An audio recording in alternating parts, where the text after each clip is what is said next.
Cyber నేరాల విషయంలో జాగ్రత్తగా ఉండాలని పోలీసులు పదే పదే చెబుతున్నారు. అన్నోన్ కాల్స్ విషయంలో అప్రమత్తంగా ఉండాలని, ఏదైనా అనుమానం వస్తే సైబర్ క్రైమ్ పోలీసులకు ఫిర్యాదు చేయాలని సూచిస్తున్నారు. ఇప్పుడు ఏకంగా సైబర్ మోసాల కేసులను దర్యాప్తు చేసిన పోలీసు అధికారులకే శటగోపురం పెట్టారు కేటుగాళ్లు. పోలీస్ ఇన్స్పెక్టర్లు సైబర్ నేరగాళ్ల వలలో చిక్కుకొని లక్షలు పోగొట్టుకున్నారు.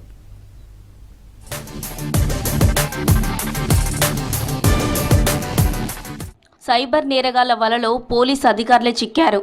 సైబర్ క్రైమ్ పోలీస్ ఇన్స్పెక్టర్ నుంచి 1,62,000 కొట్టేశారు. మరో ఇన్స్పెక్టర్ ఫ్యామిలీ 3 లక్షలు మోసపోయింది. నవంబర్ 16న గుర్తు తెలియని వ్యక్తి ఫోన్ చేసి రిటైర్డ్ అడిషనల్ ఎస్పీ నరసింహారెడ్డిగా పరిచయం చేసుకున్నాడు. టీటీడీలో సెక్యూరిటీ విభాగంలో పనిచేస్తున్నట్టు ఇన్స్పెక్టర్కు చెప్పాడు.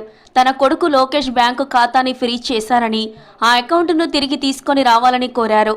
అయితే లోకేష్ వచ్చి వివరాలు తెలియజేస్తే పరిశీలిస్తామని ఇన్స్పెక్టర్ చెప్పాడు. ఆ తర్వాత టీటీడీలోనే పనిచేస్తున్నట్టు చెబుతూనే ఏదైనా అవసరం ఉంటే తనను కాంటాక్ట్ అవ్వాలని సూచించాడు.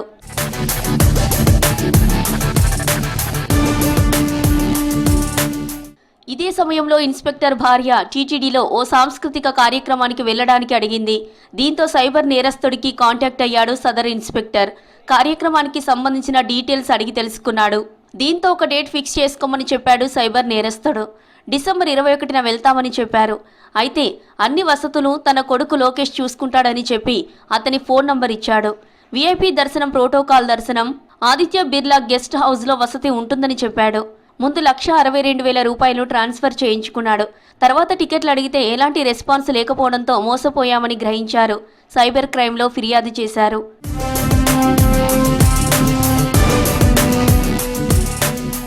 మరో కేసులో ఓ ఇన్స్పెక్టర్ వాట్సాప్కు వచ్చిన లింక్ని క్లిక్ చేయడంతో 39,32,000 పోగొట్టుకున్నాడు. స్టాక్ ట్రేడింగ్లో పెట్టుబడులు పెడితే భారీగా లాభాలు వస్తాయని నమ్మించి బురుడి కొట్టించారు సైబర్ కేటుగాళ్లు.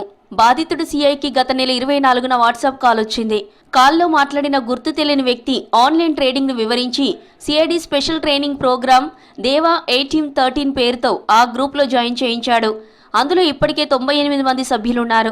మొదట గ్రూప్ని పరిశీలించిన ఇన్స్పెక్టర్ చాటింగ్లో అందరూ లాభాలు పొందామని చెప్పడంతో సదర్ ఇన్స్పెక్టర్ 39 లక్షల పెట్టుబడి పెట్టాడు. మొదటగా 50,000 పెట్టి యూజర్ ఐడి, పాస్వర్డ్తో ప్రత్యేక పేజీని తీసుకున్నాడు. తర్వాత దశల వారీగా డబ్బులను చెల్లించగా విత్డ్రా చేసుకునే టైంలో ఆప్షన్ లేకపోవడంతో మోసపోయానని గ్రహించాడు.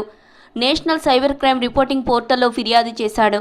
ఈ 2 కేసులపై సైబర్ క్రైమ్ పోలీసులు దర్యాప్తు చేస్తున్నారు.